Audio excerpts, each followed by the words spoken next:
Now in this video, we're going to talk about you own property in the state of Florida and you're looking to sell it, but you'd like to do it remotely. You'd like to not have to handle any of the personal property that's there. Let's dig into that and figure out how we can make that happen. I'm going to run through a quick story, and where this scenario may hit home for some people is that we have a client who had, their parent had owned property in Southwest Florida. The parent unfortunately had passed away. The child was the heir to said property, but they were busy at work up in Illinois. Was going to be very difficult for them to come down, and so they had reached out, seeing if we could potentially help sell that property, with the caveat that they weren't really willing or able to do any of the work or come into town to make sure that the property was ready to go. And so what do we do in that scenario? So first of all, this is a very common occurrence in Florida where people live out of state, or this is a second home for them. So this is something that we're quite used to doing.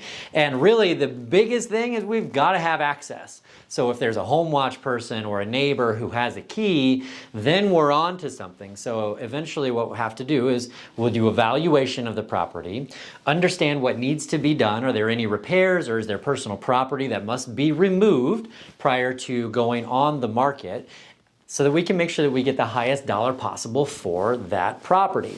And a lot of times I totally get it. People don't want to put a lot of money into something that they're just going to work to sell. So we can talk through what those scenarios would be. There are many times, especially in the market that we're seeing right now, where it makes sense to not make any repairs or any upgrades to a property, just to go on the market and take advantage of the market that we're currently seeing.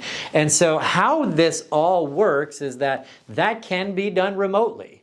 We can actually help facilitate the removal of any items that need to be removed on the, especially on the final move out when that happens. There's a lot of things at play that can make that happen. Then when it comes to actually selling, that could be a little bit trickier, because in the state of Florida, it is required that the deed that transfers the ownership of the property to the buyer is witnessed and is notarized.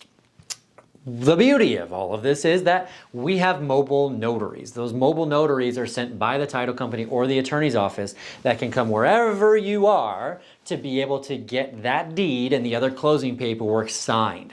And so in this particular example, the client never actually had to come to the state of Florida at all. They stayed busy in their work. They, on the weekends, it was with family. They just could not get away. And we were able to take this deal from literal, as it stood, as it was inherited, all the way to close with nothing inside of it, got through any inspections, etc., without them actually coming to the area. So that's a huge relief for a lot of people. And there's a lot of people out there that don't understand that that's even a possibility. Now, does it work smoother if you can come into town? 100%. So if you can come into town, you can sit down, go through everything, and come up with a game plan. We love that much better. But the point of this video is to help you understand that we can be a great resource for you if that's a situation that you find yourself in. Now, if you could do me one favor and make sure that you like and subscribe to this video, that really helps me, it really helps the YouTube algorithm show these videos to other people who need information just like this. I hope you have an amazing day. We'll talk soon. Thanks.